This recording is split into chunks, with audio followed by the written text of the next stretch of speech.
We had 5 villages or 5 communities in the village. If you go straight down this road here, that was what we called Happy Hollow.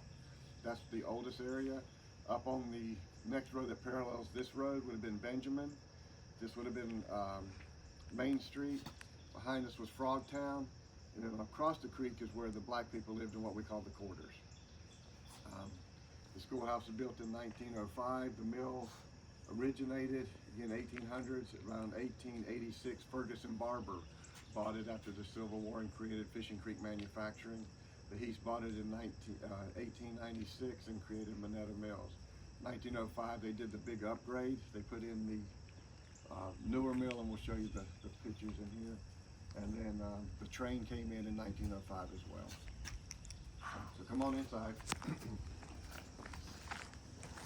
Now I have to ask, because Fishing Creek, where was the Battle of Fishing Creek in comparison to here? Not near here? Fishing Creek would have been that way, south of here, down towards Miles away, or we're talking closer? Yeah, Okay. yeah, down towards.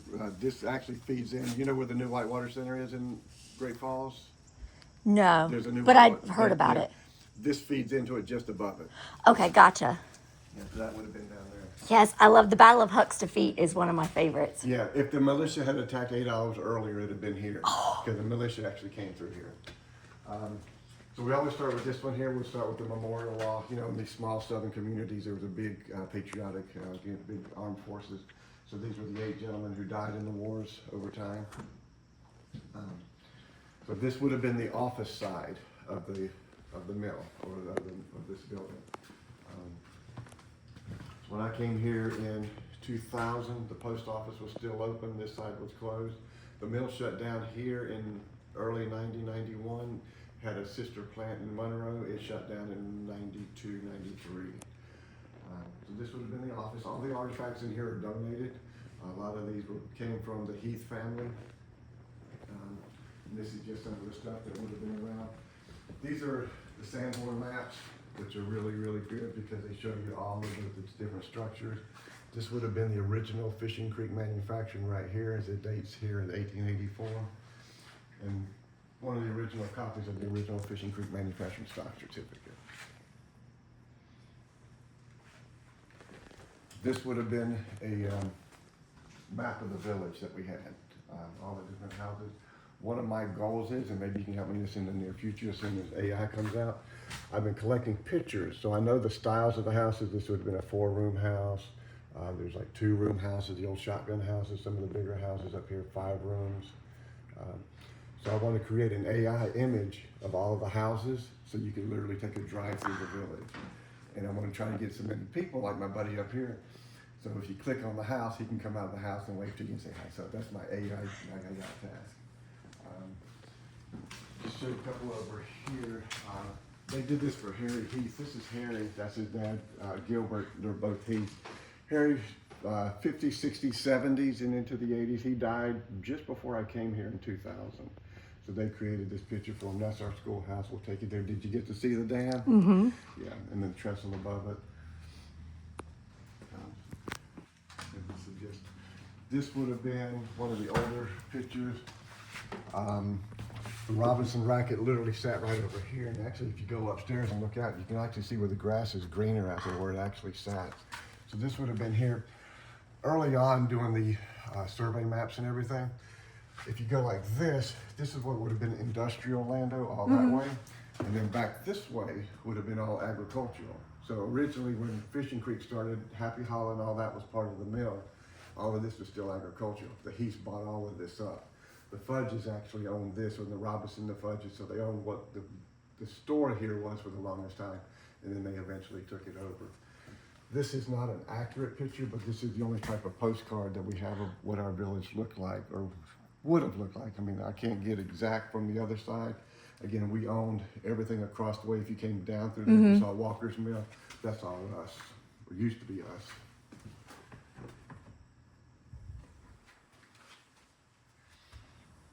Any questions? No, just taking it all in. It's amazing. So this we recreated kind of as the office, and again, what we did is recreate different scenarios down through this hall here. So this would have been, this is your Waxhaw Heath family. Benjamin A.W. Heath, he's the one who owned the A.W. Heath store down there. E.J., who did the Rodman Heath, he was never involved down here. All of these were the three brothers. He was a son of him. This is A.W.'s son, William Crow Heath. Again, firsthand, I found all these in the safe. This is the original certificate, or I can't remember what they call it, but whenever Yes. he created it. This is Harry Heath's desk. Again, Edgemore Manetta Railway. These are some of our neat items. These are actually the stock seals, and this is the stamp for the train tickets. So we actually got that, pulled those out this year. You get more of these Sanborn maps, which are cool. We have some of those books from Waxhaw. Yeah. Same little style. Whenever the mill closed down, Alan Heath called Joe Polk, who was one of the founders of the museum, and told him, go in there and get whatever you want. So he wasn't the first one here, but he grabbed as many of these. Yes. People have these. We don't have the full set of books, but these are actually payroll records. So you can actually go in there and look up. And it's neat to have someone come in and actually find some of the old people. That, Oh, yeah. Then we got all the ledgers. One of our volunteers is a huge ledger fan, so he spends hours going through the ledgers. This is our train. We got a whole other exhibit. Now, where is the railroad in comparison to here, to this building? Okay, when you went down to the dam, you walked over the train track. Did you look up and see the trestle? Yes. Okay, that trestle, it ran 2.7 miles between here and Edgemore. Got it. So it came down through there, and it actually, you can see how it split this way to the behind the mill, went up this way and split. The old boiler room was here. We would go all the way down and dump coal there. It would dump coal here and pick up behind the warehouse. So there was like 3 different tracks that came through here, but then it just went straight up that way. So these are some of our original train tickets we have. These are all what we call loonies, the old tokens that the mills used to give out.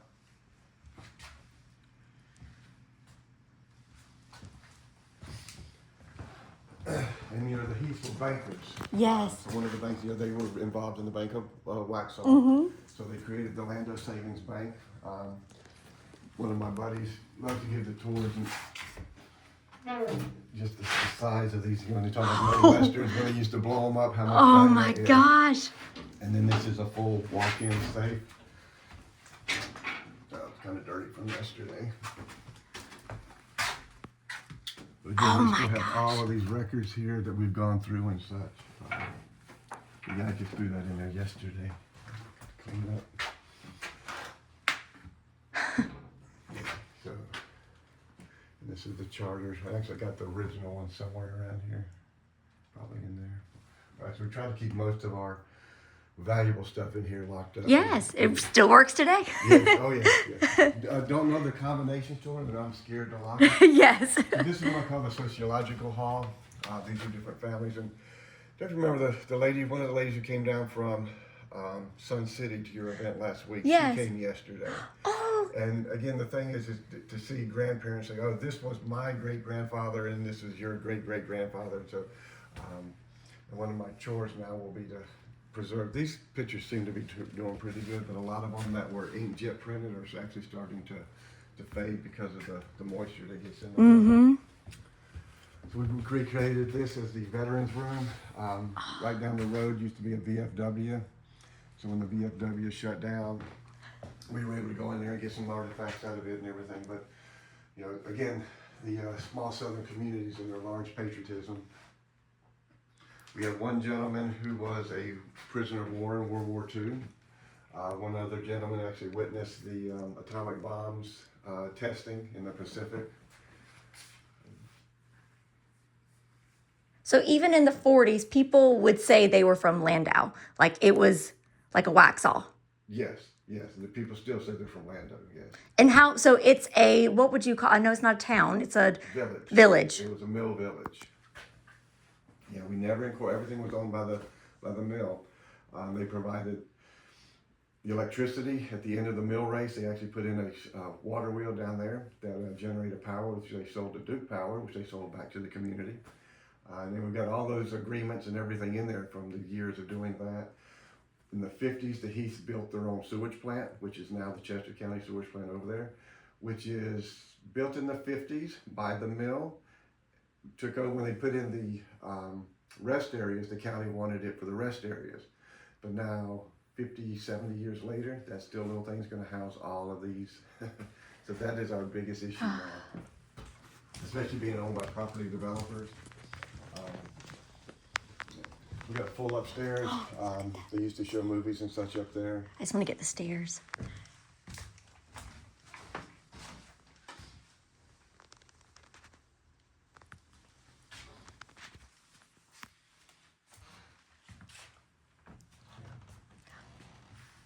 Wee little Miss Lando. Yeah, I knew there's some more behind you. Oh my. So back in the 80s, they had the Lando Days, which was a 3-day event. And they would have the whole, everything like the grease pole climbing, the pig chasing. They had the beauty pageants, the car shows. The originally ones went like 3 days. It was a huge event. And then when the mill went out, everything kind of slowed down. And then we recreated them in 2008, and we started them up. So how long was it not going on for? When did it stop, Lando Days, before you started it back? I think it stopped in 87. We'll look at the t-shirts we have hanging up. Yes, I think it's right around 87. Then the mill went defunct in the 90s. So the mill was, people worked in the mill until the 90s? Yes, yes. And then even after they shut this one down, they were busing the people here up to Monroe, the ones who wanted to go. Yeah, you see how these are starting to fade. I think our Waxhaw Mill stopped in the 40s. So, you know, in the mill villages, everything was self-contained. We had Dr. Gaston down below us, was in the basement, was his office. This table actually came up from down there. There's some other little things in that office. They did not have recycling there. I think he threw every one of his bottles at the end of the building. In a dump pile, too. Yeah, oh yeah, and we got trash piles all over the village. People still come bottle hunting, and they're still percolating. Good friend of ours, Ellen, she's a metal detector. She'll still finding marbles and coins. The oldest one she found in my yard up yonder. It was an 1834 dime she found in the yard. But Dr. Gaston would come down and do weekly calls. He would come down and do emergency visits for everybody. Again, the mill paid for everything. The people here did not have to pay for their health insurance. Even in some of the records we have, I was reading in the later part, the mill paid for all the insurance for everybody in the village. And if you notice on the 2 markers out front, during one of the Lando Days, they had a dedication to Dr. Gaston. They put a big marker, which was actually across the way. The brick building across from us is the clinic that Chester County put in, the health clinic in the 50s. Oh my gosh. Then every mill village had its barber shop. The original barber shop used to sit out there, and then later on they added it to the other side, which we. I never thought of a mill village having a barber shop. And the barber shop was on the other side of the building. I'll show you when we go over there. And a lot of my buddies remember sitting there, you know, along the wall, waiting for your turn to go in. These were actually the barber shop chairs out of. These are some of the license, and you know, that little boy is actually sitting in that chair on that little wooden piece right there. And the mirrors, you know, we moved all these over. Shoe shining was here in the mill office, and people would come in. The boys would shine shoes for the executives.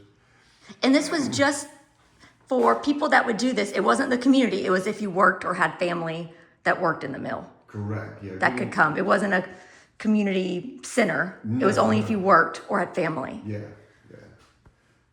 And like I said, there wasn't many.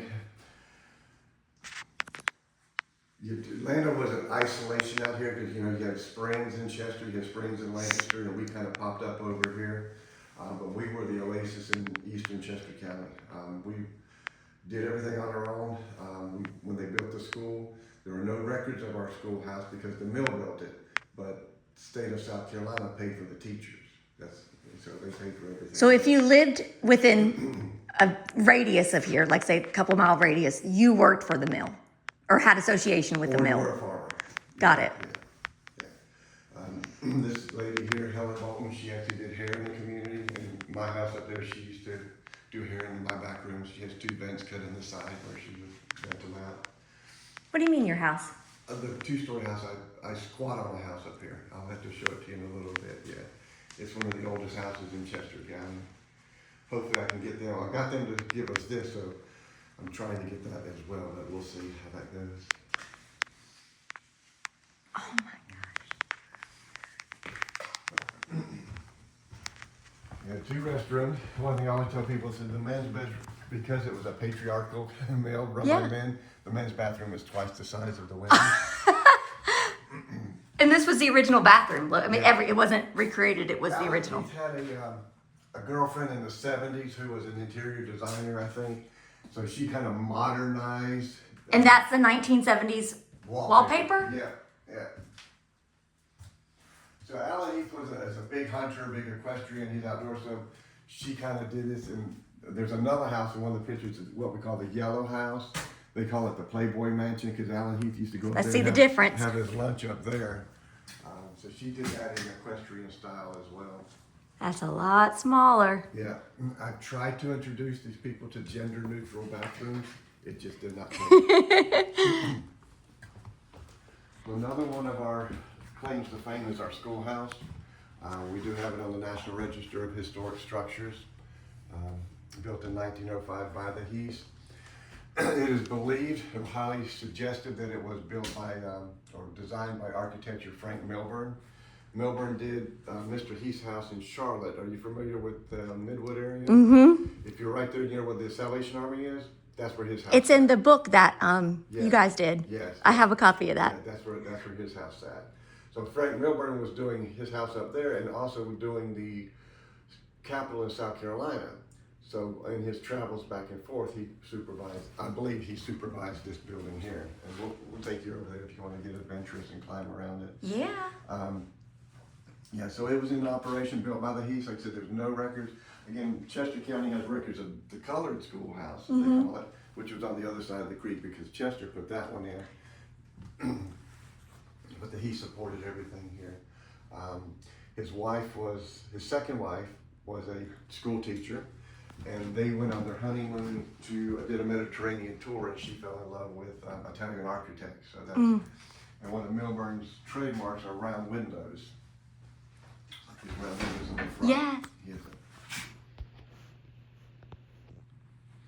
So these boards actually came out from the schoolhouse. We were able to, the kids, I mean, the schoolhouse and the trestle are our 2 biggest attractions. Unfortunately, it's not the museum. The kids come down there and all time, day and night, and you just do kid stuff. So we're in Chester County. Correct. So recreated this room as what a typical mill house would look like, definitely oversized. But the cast iron sinks that they have in the houses, some of the old stuff. I actually found this Hoosier cabinet in one of the houses when I came here in 2000. And one thing that amazed me is we actually have some videos from the early 1900s. So the concept that somebody in a mill village would have a video camera in the early 1920s. So there was some money here. I mean, and we have all the records of all their stocks that they did and all of the payouts over the years and everything. So before this mill was established, it was just farming. There was not even a town center or a community. No. Well, going back to the grist mill. So the grist mill would have been down there. So you would have that local center because everyone would have come in to grind the grains, and that's what brought the cavalry here because they could grind the grains for the horses. Plus, they had the fresh water. Lando's known for his water, and B.D. Heath was a big water guy. He loved water. Heath Springs in South Carolina. How far is Heath Springs from here? Oh, it's a good piece, probably a good 30 miles or more. Okay. So he went there for the water. So originally it was Heath's, possessive springs, and then he and Leroy Springs went into business together. The Leroy Springs. Oh, that worked out good. Yeah, because. And you know that the Heath and the Belks were big, because B.D. Heath helped Mr. Belk get his start. So Oh my gosh. Everything, all the artifacts. So this would have been Alan's office over here. Again, modernized in the 70s. She lowered the ceiling and everything. if there was a window out back, that's what Frogtown would have looked out back. They always say Alan used to be back here, and he would have people up front so he could scoot out the back if a stockholder came in and talk to him and everything. Again, all these items were donated. The coffin actually came out of the basement. One of the first things to go back in the day when they closed down were the coffins, the adult coffins, but nobody took the infant coffin. So it was down there deteriorating. So this was never used, it was just built. And Correct, yeah. Again, the company store on the next side, they sold everything, I tell everybody, from cookies to caskets. Is it wooden? Yeah, I think it is. Yeah. Yeah. And that actually I've got the cover off of the box, came from the Charlotte Casket Company, which was in Midwood, which was actually B.D. Heath was the board of directors of the Charlotte Casket Company. So he did the stores, he started with the Heath Springs company thing, and then he would do Heath and Morrow, and then I think Waxhaw, they had and the Monroe hardware was all the Heath. So they bought all their stuff from their hardware stores and brought it here and they sold it to the people. Yeah. So It was a dynasty, like truly. Oh, it was. And then early on, if you read with the Heath and the Belkin, the Heath Hardware, or B.D. Heath Company was the first one. It was like the Walmart on a Saturday. Yeah. Everyone would come in. It was just really, really exciting. Now it's all Amazon. Yes. So this would have transferred over to the company store side. These pictures here are brilliant. Again, that's one of my, if I can get enough volunteers to come in and just get these and redo them. I don't know why this area. Again, probably just the poor quality of the pictures too with the inkjets. What's the closest town? Rock Hill? Richburg. Richburg. Yeah. And Richburg, in comparison to a Union County town, would be like? Stallings, yes. Maybe. But this is our train. This is our other claim to fame. Again, credited as the last commercial steam locomotive, non-tourist, in operation in the United States. Say that one more time. The last commercial, non-tourist steam locomotive. So it operated from 1905 to, and it was decommissioned in 1976. Yeah, so a lot of articles on it. So again, I want to get this out of here and then kind of reproduce these again, because I think these fluorescents are killing it. We don't have the train. The train actually sits in the Richburg Park right now. Last year they were going to move it. Richburg has neglected it, but it got into legal battles against Chester County. You don't want to fight. But we got one kid down here. He loves it. He's been cleaning up the steam. He wants to try to get the steam work to work and everything else. Is Chester County about the size of Union County? I would think so. I'm not even sure. Everything in my comparison is Union County. That's how I understand it. A lot of similarities. Union County, I think, has more culture than we do. Our culture is coming from Rock Hill, with Union County probably pulling more from Charlotte. They're both kind of antiquated in their mentality on many items. What about like the early settlers? You know how Union County, we have the German immigrants, we have like the Scott Irish. So is that the same down here? Yeah. Is it more than just one group coming in the 1700s? Yeah. That's what I think makes us a melting pot, because we had so many different areas settling. Yeah. And then the big thing with the cotton and the industries, I guess Union County would have had, other than Monroe, there wouldn't have been any other textile mills in Union County. Yeah, where Cabarrus County had quite a few. Crossing over to Lancaster, because we would have Manettas, and then we had all the springs. I think Lancaster actually had more. Yep. So there's our trestle, the train coming across the trestle. We had, I think, 2 collapses where coal cars fell into the creek. So this would have been the storeroom over here. And this actual building was built when? 1910. Yeah, I think this was added on a few years later, but that side over there was 1910. When did you guys put the signs up? Those signs on each room and these? That would have been during the initial, again, the nonprofit was founded in 2005. Okay. And then like I said, we had a board here and a couple of retirees that would come down and spend the mornings. Like I said, the post office was in operation until 2017. an actual real post office, Yeah. not just the museum, but the. No, the post office was in operation. So this building has been, I guess, in continual operation from 1910 until 2017, because we actually had that. And then now that we're here, it continues to be in operation. So I guess there's a lot of grandfather closets.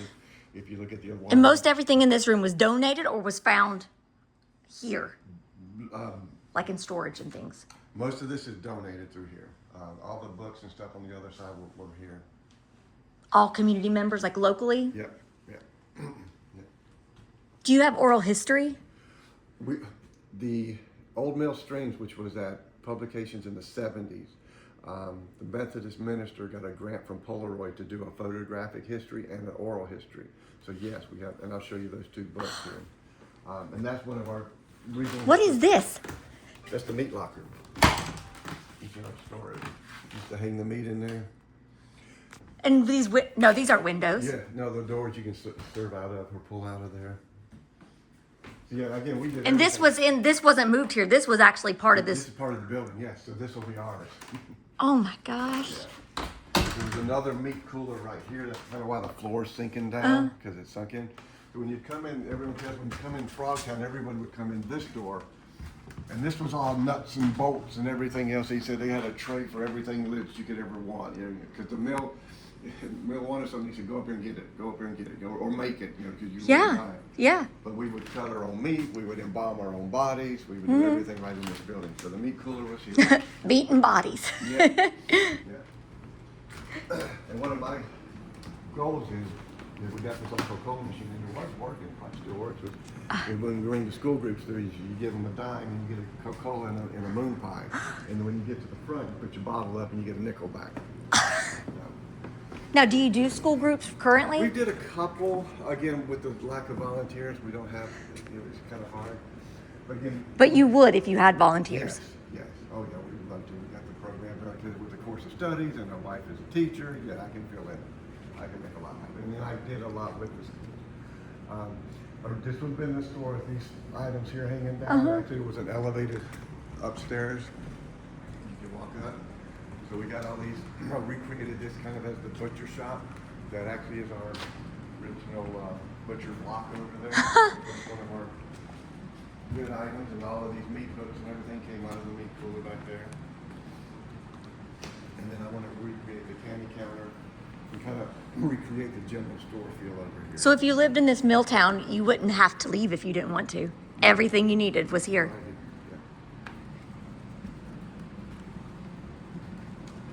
This is some of the older history. I think this is one of the grindstones we got out of there, and some of the older maps and stuff that we did, and the grants and surveys.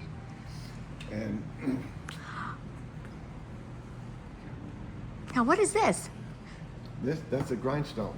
The old What's everything on top of it? Things that were found by it, around it? Yeah. Well, see, we made our own bricks too.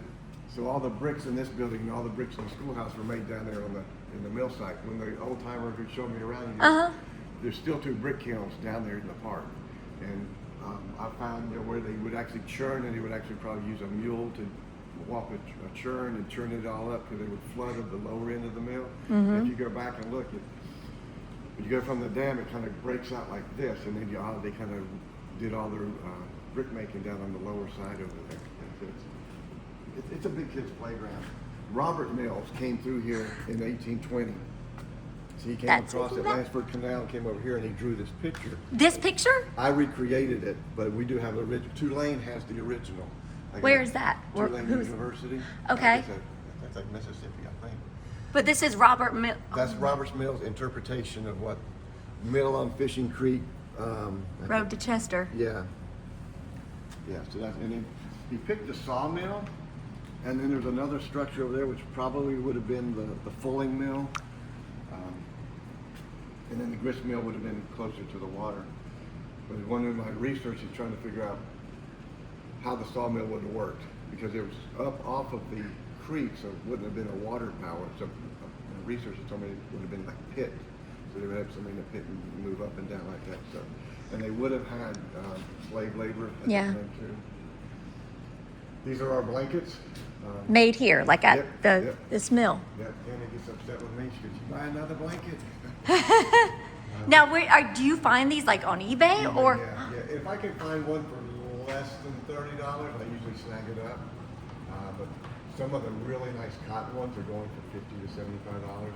But yeah, so that's our claim to fame. Again, all of this stuff most of this stuff all came out of the company store, which was still here. All this thing back here. I like that picture of the kids in the store. Yes. The fire department, again, we created the Lando, it's still called the Lando Fire District. And there's the Lando Day shirt, so they should be maybe see how long they go. Oh my gosh.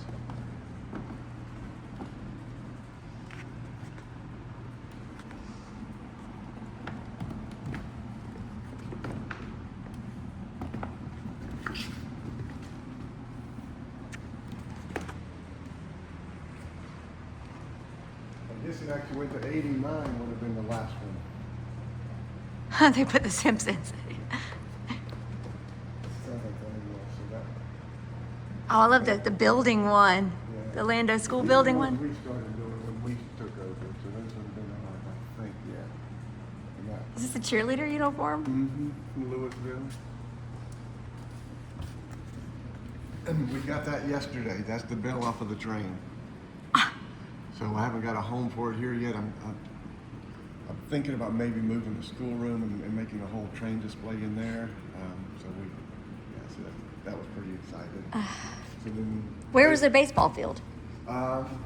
would have been across the way. Here's a good picture. Where's the picture? Here's a picture of the ball field.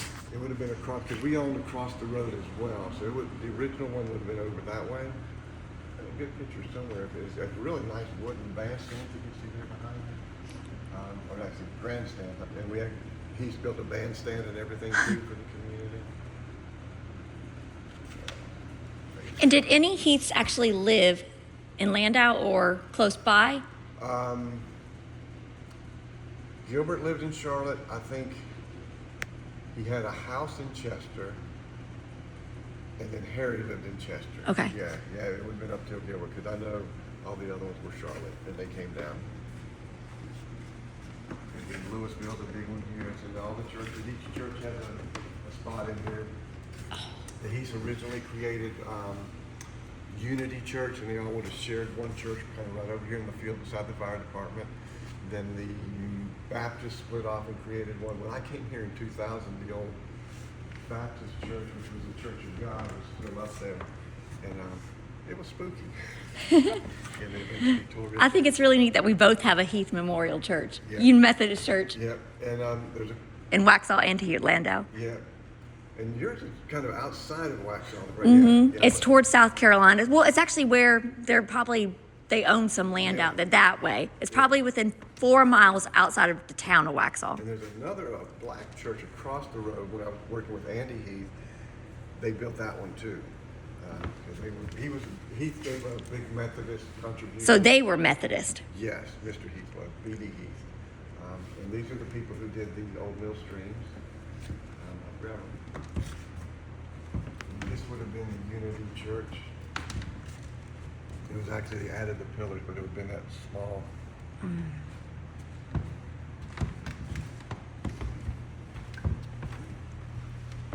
This is our post office. Again, we've been active till in 2017. So originally, there's a debate on the name of the village, how Lando came about. Some people say it was the conductors off the Seaboard Airline Railroad, one named Lanford or something like that, and the other one named Dobson. They put them together and make for Lando. But the train didn't come until 1905 or 1902. But the name was changed here with the public record earlier than that. So one of the stories up here somewhere is that the postmaster's daughter, because everything used to be delivered to factory. You see on here it was formerly factory. So they would deliver all the mail to the factory because the mill was here.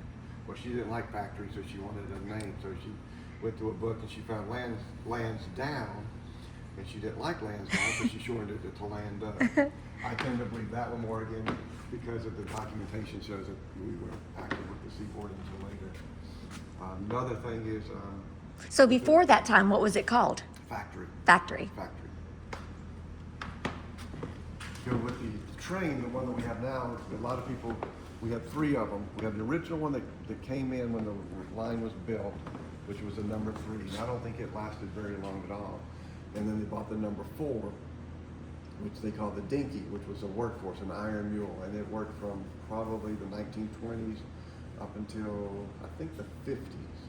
And then when it went out, they bought the number 5, which they called the Dummy. And the reason they called it the Dummy is it would go in reverse to Edgemore and forward backwards because they said it couldn't turn around. It wasn't smart enough to turn around because there's no roundabout up there or anything, or turnstile. So they called it the Dummy, but I don't, because the conductors and everybody lived in Edgemore, they continued to call it the Dinky. So people in Edgemore refer to the number 5 as the Dinky, where the proper name should be the Dummy. And they were asking me yesterday, because the band that played was from Edgemore, and they keep on calling. I said, well, back there on one of those articles, it was in the 40s when they did it about the train, they referred to it as the Dinky. So we know the number 4 was the Dinky. How close? Edmore's only 2 miles, about 2? Yeah, 2.7 on the train ride. So people could walk there. Yes. They used to walk there. But this was the barber shop, or actually a multi-purpose shop. It actually, back in the day, we used to do some of the car fixing here. We used to have a fill-in station here and stuff out front. And then kids would line the walls and get their hair cut here. We actually had hot showers back in here that they would provide. So we recreated this kind of as a meal room. We got this donated to us. Ours would have been a little bit larger since we did blankets. This is probably more for towels or sheets or something like that. Well, sheet. But everything else, you know how a loom works? You ever been into them when they were working? Yeah.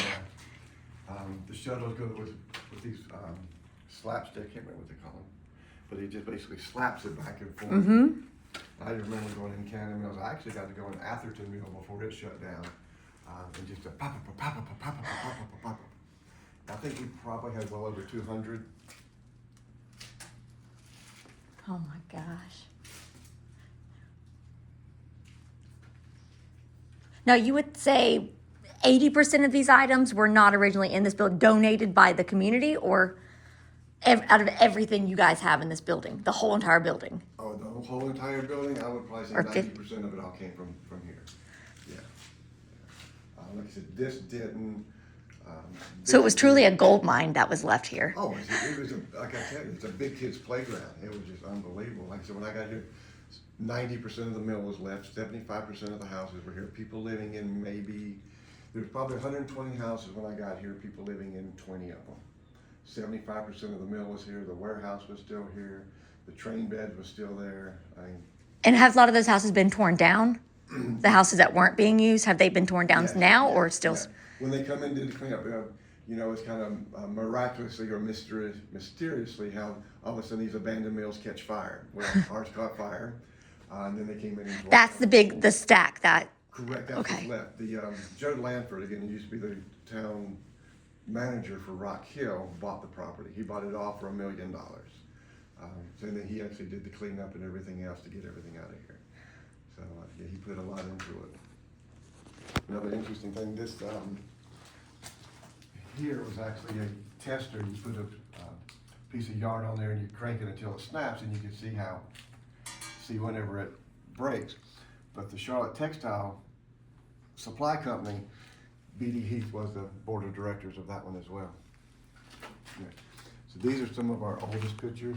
This would have been Lando originally. I mean, you probably saw him in the books. This one I don't think is us because. And look at all the kids too. Yeah. Now, I know Lancaster had that photographer come out and take photos, but was there any in Landau? No, they didn't do any here. The Heath. I can't think of that name off the top of my head, that Yeah, photographer. he did Lancaster. I think he did some in Cabarrus County too. These are falling apart. But yeah, like I said, it's all the neglect. I see a lot of this stuff needs to be moved because nobody can even see it. But you could spend hours in here. Oh, gosh, yeah. Oh, I do.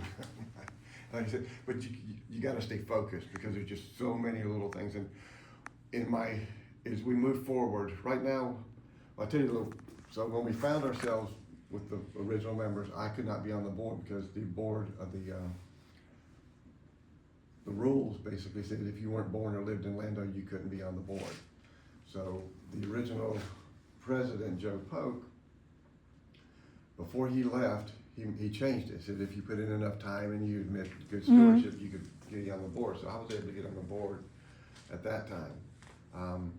Well, Joe Polk did some things that got him in trouble, and he left. So since he left, it kind of went downhill. There's been nobody. We just don't have the volunteers. So being an outsider, I didn't want to come in and recreate the board and everything. We had a president for a while. So now we're running. We got about 6 board members, no officers. But moving forward, we're going to have officers. Somebody's got to take accountability. So I'm going to become the president and just